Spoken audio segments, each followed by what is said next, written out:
যখনই জমিনে কোনো বান্দা নাফরমানি করে তখন ওই জমিনের ওই বান্দার পায়ের নিচের মাটিটা জমিনটা আল্লাহর কাছে আবেদন করে, আল্লাহ আল্লাহ আমার একটু সুযোগ দাও, আমি একটা শুধু গড় দেমু, আমার নিচের মাটিটা উপরে উঠামু, উপরের মাটি নিচে নামামু, শুধু ওই লোকটা যেরকম বিছনায় এপাশ ওপাশ করে আমি আমার জমিনটাকে একটু এপাশ ওপাশ করমু, আমার নিচের মাটি তুলবো, উপরের মাটি নিচে নামাবো, আল্লাহ এরে নিয়া আমি শুধু একটা উল্টানি দিতে চাই, তুমি আমার অনুমতি দাও। রব্বুল আলামিন তখন বলে ওই জমিনকে, না তুই এমন করিস না, ও যে আমার বান্দা, ওরে না আমি বানাইছি,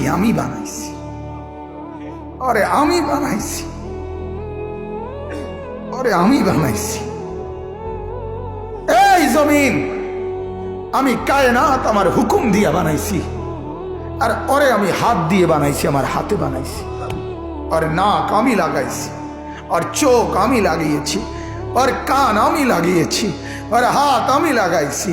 আরে আমি সেই মাওলা যে মাওলা কুন বললে ফায়াকুন, যে মাওলা ভ বললে হয়ে যায়। পরে বানাইতে এভাবে করি নাই, 9 মাস পরে আর মায়ের পেটে রাইখা আমি নিজের হাতে ড্রয়িং করছি, নিজের হাতে একবার নাক লাগাইয়া 100 বার দেখছি, ঠিক মতো হয়েছিনি, একবার চোখ লাগাইয়া কুঠিবার দেখছি, ঠিক মতো হয়েছিনি।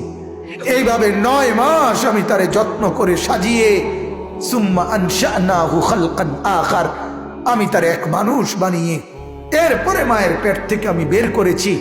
যাকে আমি এত যত্ন করে বানাইছি রে, তারে এত অল্পতে কেমনে মেরে ফেলি?